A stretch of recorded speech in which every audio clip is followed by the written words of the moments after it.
Alors ce que je vous propose dans ce tutoriel, c'est de voir comment à partir d'ateliers scientifiques faire un pointage vidéo.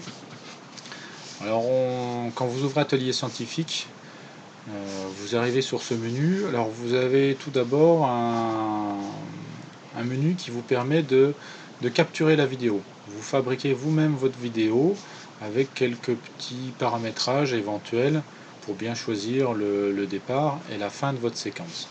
Bon, nous ici, on va aller directement ouvrir une vidéo qui est déjà dans un fichier. Alors bien souvent quand vous allez dans les fichiers de votre disque dur, n'apparaissent aucune vidéo parce que là, seuls les fichiers ateliers scientifiques apparaissent. Par contre, si vous demandez à l'ordinateur de lire tous les fichiers, là vous avez d'autres vidéos, notamment celles qui nous intéressent, le document 3. Voilà. Donc ça apparaît comme ceci. Alors vous voyez qu'on peut zoomer ou dézoomer la vidéo. On va rester comme ceci. Alors au niveau des paramétrages, c'est pas très compliqué. La première chose à faire, c'est déjà de lire la vidéo dans son ensemble pour comprendre un peu ce qui se passe. Donc on voit que c'est un mobile 2 qui est au repos et qui vient se faire percuter par un mobile numéro 1. Alors imaginons que seul le moment où les deux mobiles sont en mouvement nous intéresse. Il va falloir avancer jusqu'à l'image numéro 5 pour commencer réellement le pointage qui nous intéresse. Donc j'avance à l'image numéro 5, image par image, et je choisis ici dans étalonnage que cette image sera dorénavant l'origine des dates. Ce sera mon temps égal à 0.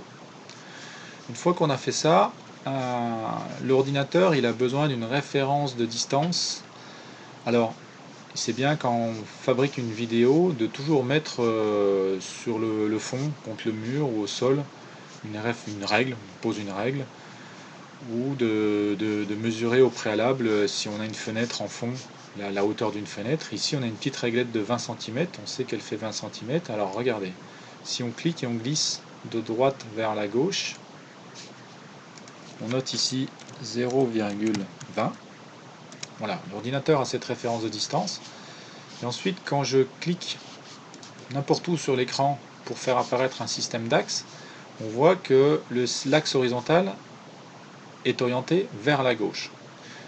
Ce qui ne nous intéresse pas forcément, donc je vais faire l'inverse, je vais cliquer et glisser de gauche vers la droite, écrire 0,20, et là mon axe horizontal est orienté vers la droite. Donc ça, on peut faire de la même façon pour l'axe vertical. Si on a un mouvement vertical, quand vous choisirez votre référence de distance, il faudra bien cliquer et glisser dans la bonne direction pour avoir votre axe ici en bleu dans le bon sens. Donc j'ai choisi ma référence de temps, j'ai choisi ma référence de distance, mon système d'axe. Dernière petite chose dont on ne se sert pas souvent, ici on peut suivre en même temps soit l'évolution d'un seul mobile, soit des deux mobiles à la fois.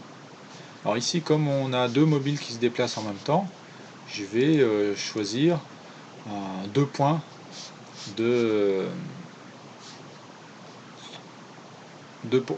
pointage.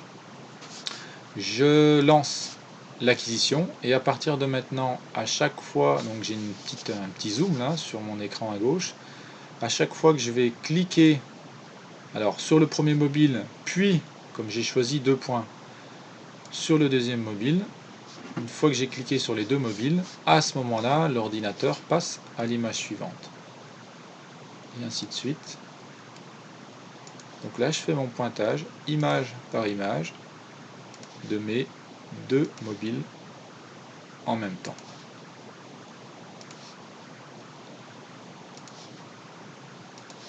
Alors de combien de temps, l'écart de temps entre deux images,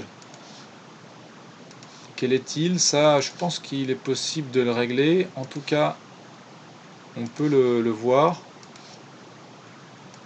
Ici, là on voit delta t 55,6 millisecondes, c'est-à-dire que entre chaque image, on a un écart de temps de 55,6 millisecondes. Voilà, notre pointage vidéo est réalisé. J'oublie pas d'appuyer sur le bouton stop pour avoir accès ensuite à tous les outils d'analyse, le graphique, le tableau et les outils d'analyse ici dans le bandeau à gauche.